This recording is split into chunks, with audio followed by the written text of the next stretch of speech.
बिस्मिल्लाहिर्रहमानिर्रहीम, अस्सलाम वालेकुम। मैं हूं मखदूम शहाबुद्दीन। 25 अक्टूबर 2025 हफ्ते का दिन। नाज़रीन कराम, रात गए भारत ने जंगी तैयारियों का बाज़ाब्ता आगाज कर दिया है। पहले भारत की तरफ से स्टेटमेंट्स, मोदी, राजनाथ सिंह, भारतीय आर्मी चीफ, भारतीय एयरफोर्स चीफ और इवन राजनाथ की कल आर्मी कमांडर्स के साथ होने वाली मीटिंग और फिर इंडियन नेवी के कमांडर्स के साथ होने वाली मीटिंग्स। इसके साथ ही साथ भारतीय मीडिया का यह कहना कि ऑपरेशन सिंदूर 2.0 का बाज़ाब्ता आगाज हो चुका है और अब it is a matter of few days और फ्यू आवर्स। इस सब के अंदर सरहद के करीब भारत ने फजाई हुदूद बंद करने का नोटम जारी कर दिया है। होने क्या जा रहा है, नोटम की डिटेल्स क्या है, और याद रखिएगा कि ये जो भारत ने नोटम जारी किया, पाकिस्तान भी जारी करता रहता है, जिसमें फजाई हुदूद बंद की जाती है, जिसमें कॉशन किया जाता है, इवन पानी के हवाले से भी नोटम जारी किया जाता है। पाकिस्तान या भारत की तरफ से माजी में जारी किए गए तमाम नोटम्स में से या फजाई हुदूद बंद किए जाने के ऐलानात में से ये जो भारत की तरफ से लेटेस्ट ऐलान है, ये बहुत खतरनाक है और इसकी इंपॉर्टेंस ज्यादा है, इसका स्केल बहुत बड़ा है। और इसमें सिर्फ एक इंडिया की फोर्स नहीं, आर्मी, एयरफोर्स या नेवी नहीं, बल्कि इसमें ट्राई सर्विसेज, तीनों सर्विसेज जो है वो इन्वॉल्व हैं। इस हवाले से कुछ इंपॉर्टेंट डिटेल्स है। अगर अभी तक आपने इस वीडियो को लाइक नहीं किया तो लाइक जरूर कर दें। कमेंट सेक्शन में पाकिस्तान जिंदाबाद का नारा जरूर लिखिएगा।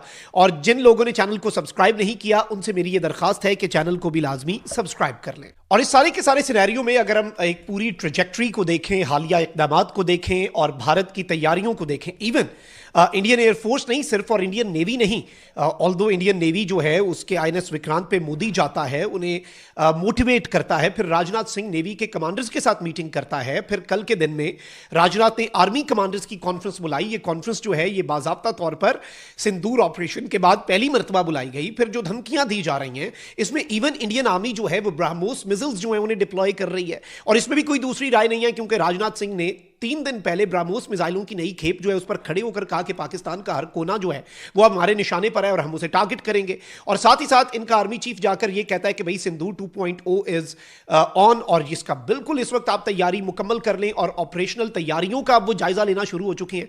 और आप ये देखें कि इन्होंने एक तैयारा भेजा, मैंने रात को ये आपको खबर दी, ये बेसिकली अबू धाबी से एक तैयारा उड़ा। ये इंडियन एयरफोर्स और रॉ का मुश्तरका एक तैयारा है और बेसिकली इस तरह के तैयारे दुनिया भर में यूज होते हैं। ये तैयारे क्या करते हैं, इनके अंदर ISR, इंटेलिजेंस, सर्वेलेंस और रिकॉनेसेंस जो है उसका एक पूरा सिस्टम होता है। ये उसे आम मुल्कों के अंदर जब होता है तो उसे एक्टिवेट नहीं करते। तो ये अबू धाबी से कराची के करीब आया और इसने अपना ISR का जो इक्विपमेंट है, इंटेलिजेंस, सर्वेलेंस और रिकॉनेसेंस का, वो ऑन कर दिया। और ये अभी हुआ है पाकिस्तान एयरफोर्स की एक और क्वाइट विन है ना ये। अब हुआ ये कि जब इन्होंने ये सिस्टम ऑन किया तो पाकिस्तान एयरफोर्स ने भांप लिया, इन्हें मुकम्मल तौर पे इनके सिस्टम्स जो हैं उन्हें हमने हैक कर लिया। इलेक्ट्रॉनिक वॉरफेयर के लिए ये जो चीज लाए थे वो इलेक्ट्रॉनिक वॉरफेयर का शिकार हो गई, इनका सिस्टम जाम हो गया। फिर इन्होंने जिस जगह पर जाकर लैंड होना था उसके बजाय ये लंबा चक्कर लगा के भाग के दूसरी नुक्कड़ में इंडिया की जाकर इन्होंने सुकून किया। इन्हें वहां पर जाकर हुआ कि अब यहां पर हम रेंज में नहीं है पाकिस्तान एयरफोर्स के। तो एक चीज आप समझ लें कि ये जासूसी भी कर रहे हैं, हमारी तैयारियों को भी भांप रहे हैं, हर चीज को ये मुकम्मल तौर पर ऑब्जर्व कर रहे हैं। लेकिन अब इस सबके अंदर इन्होंने जो जंगी मशकें हैं जिनका आगाज किया है ये इंतहाई तशवीशनाक है और इसके जो मैग्नीट्यूड है उस पर भी इंटरनेशनली अब बहुत से सवालात उठ रहे हैं। अब भारत की तरफ से नाज़रीन कराम जो ड्रिल्स हैं जिनका ऐलान किया गया है, नॉर्मली वैसे देखें ड्रिल्स एक तो ये होता है कि आप मिसाइल टेस्ट करें, दूसरा आप कहते हैं एक्सरसाइजेज होने जा रही हैं, तीसरा एक और चीज ये भी होती है कि उन ड्रिल्स के दौरान आप नहीं चाहते कि दूसरा मुल्क कोई जो है वो आके आपकी मूवमेंट जो है या उसके करीब भी आए और उस पर नजर रखे, क्योंकि आपने पेशगी वार्निंग दी हुई है, आपने इंटरनेशनली एक एलामिया जारी कर दिया कि भाई यहां पर किसी का त्यारा या कोई चीज ना आए।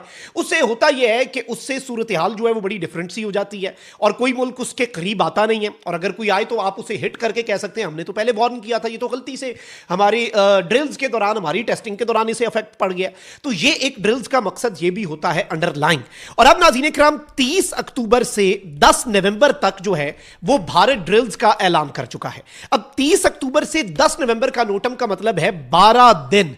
30 और 31 अक्टूबर को डाले ना बीच में, तो टोटल जो है वो 12 दिन का फुल फ्लेज एक नोटम जारी होता है। और इस नोटम को एक लंबा गुजरात और राजस्थान के बॉर्डर से होता हुआ, ये कोई एक फोर्स नहीं, आर्मी की ड्रिल्स का नोटम होता हमें समझ आती, एयरफोर्स की ड्रिल्स का नोटम होता हमें समझ आती, लेकिन नेवी की अलग से ड्रिल्स इन्होंने की अभी पिछले दिनों, मसला नहीं है, पाकिस्तान भी करता है। लेकिन ये जो नोटम जारी हुआ है नाज़रीन कराम, ये ट्राई सर्विसेज का कंबाइंड नोटम है, यानी इंडियन आर्मी, इंडियन एयरफोर्स और इंडियन नेवी मिलकर लड़ाई की तैयारी कर रहे हैं और मिलकर नाज़रीन किराम ये लड़ने जा रहे हैं और बाज़ाब्ता तौर पर इस सारी की सारी सूरत हाल के अंदर ये त्रिशूल यानी 3 की जो ताकत है उसे अनवेल भी करने जा रहे हैं, साथ ही साथ जंगी तैयारियां, ताकि तीनों फोर्सेस की जो कोऑर्डिनेशन है, जिससे एक और चीज समझ लगती है कि this time they are preparing for something very big, they are preparing for something very huge, और इस मर्तबा ये जो डिस्ट्रक्शन या तबाही का इरादा रखते हैं।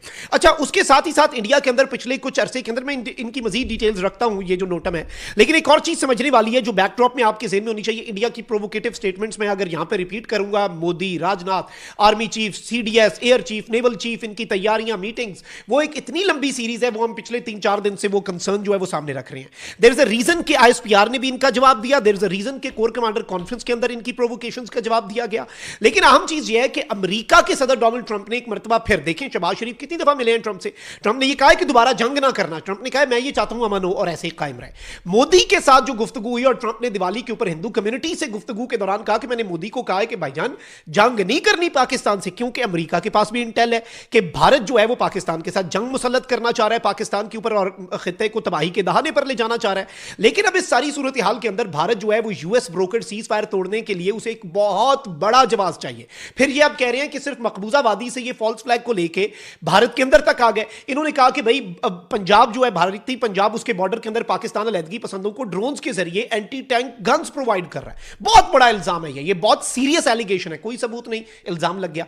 फिर कहते हैं कि दिल्ली के अंदर आईईडी ब्लास्ट करने का क्राउडेड एरियाज के अंदर मंसूबा में नाकाम बना और अभी भी टेरर अलर्ट है, थ्रेट अलर्ट बहुत शदीद है और शदीद तरीन है, और इसमें कुछ बहुत खतरनाक चीजें जो हैं वो इन द फ्यूचर हो सकती हैं, और इसलिए इंडियन आर्मी और Indian intelligence on high alert डाली गई। अच्छा, फिर इसके साथ अब इंडियन अकाउंट्स ये कह रहे हैं कि नरेंद्र मोदी को भी असैसिनेट करने का मंसूबा है, और इवन एक अकाउंट को मैंने देखा, वो कहते हैं कि पाकिस्तान के जो एजेंट्स हैं वो अमेरिका के साथ मिलकर, बांग्लादेश के साथ मिलकर, ढाका के अंदर अमेरिका सारों का ये मंसूबा है, और इसीलिए जो मोदी है वो एससीओ समिट के बाद उसने यूएन जनरल असेंबली मिस की, उसने ब्रिक्स का समिट मिस किया, वो अगले हफ्ते आसियान का समिट, ये सारी जो वॉर मॉन्गरिंग है, ये सारी जो प्रोवोकेशंस हैं, ये सारी जो तशवीशनाक चीजें हैं, ये सब कुछ नाज़रीन किराम एक बाज़ाब्ता तौर पर इस जानिब क्लियर इंडिकेशन है कि India is preparing something very very very alarming, और इस सब का पाकिस्तान ने नोटिस लिया हुआ है। पाकिस्तान की फोर्सेज हाई अलर्ट पे हैं। अब ये जो नोटम जारी हुआ है नाज़रीन किराम, मैं आपको ये बताऊं कि ये राजस्थान गुजरात से होता हुआ पानी तक है, और एयर स्पेस रिजर्व कर ली है इंडिया ने, और इसमें उन्होंने कहा है कि ट्राई सर्विसेज एक्सरसाइजेज है 28,000 फीट तक, कोई यहां पर परवाज या कोई यहां पर एरियल ऑब्जेक्ट ना आए। स्टार्ट डेट जो इन्होंने बताई है वो ये है कि 30 अक्टूबर 2025, जैसे ही 12 बजेंगे ना 29 अक्टूबर और 30 अक्टूबर के दरमियान ये स्टार्ट हो जाएगा, और फिर 10 नवंबर को बेसिकली रात को 11:59 तक इन्होंने ये नोटम जारी किया। एग्जैक्ट पिन पॉइंट 12 डेज ये बनते हैं, और इस सब के अंदर आप ये देखें कि एयर ट्रैफिक रूट्स आप किस तरह से नोटम जारी करते हैं। पूरा इंडिया जो पाकिस्तान के साथ ऑलमोस्ट बॉर्डर शेयर कर रहा है, Rajasthan, Gujarat and even up till the waters, पानियों के अंदर भी, क्योंकि ये ट्राई सर्विसेज एक्सरसाइजेज हैं, और ये इंतहाई तशवीशनाक, इंतहाई अलार्मिंग डेवलपमेंट है, और इससे हमें ये समझ आती है कि, और आप ये देखें इंडिया टीवी न्यूज क्या कह रहा है, India issues notum for large scale military exercises in Rajasthan and Gujarat. First post क्या कह रहा है, India issues notum for tri services exercise along Pakistan border amid heightened tensions, यानी टेंशंस बढ़ चुकी हैं और उसके दौरान इंडिया ये कर रहा है। न्यूज 18 कह रहा है कि India issues notum alert for tri services exercises along Pakistan border. फिर टाइम्स ऑफ इंडिया कहता है कि इंडिया, पाकिस्तान और इस तरह से दीगर इनके मीडिया आउटलेट्स भरे पड़े हैं। I think this is something very alarming, और पाकिस्तान की फोर्सेस तो ऑलरेडी हाई अलर्ट पे हैं। अभी इनकी एयरफोर्स के हमने स्पाइंग वाले प्लेन को मजा चखाया, तो ये जहां से भी आएंगे इन्हें मजा चखाया जाएगा। ये कर लें तैयारी, नहीं लगता है हाथ पे हाथ रख के बैठे हैं। तुम ब्रह्मोस लाए हो, तो हमने अभी फतह 4 मिसाइल का एमी तजुर्बा किया भाई, हमने उसे एमी डिप्लॉय करना शुरू कर दिया है। वो S-400 को चीट करके निकलेगा, पहले भी S-400 को हमने तबाह किया, अब तो S-400 एक मिसाइल भी पकड़ने में नाकाम रहेगा, और इस वक्त जो तबाही होगी वो आपके अंदाजों से ज्यादा है। इसलिए हम तो अमन की बात करते हैं, लेकिन अगर जंग मुसल्लत की गई तो जंग जो है वही एक हल होगा। कमेंट सेक्शन में राय का इजहार जरूर करें। अपना बहुत ख्याल रखें। निगमान, पाकिस्तान जिंदाबाद।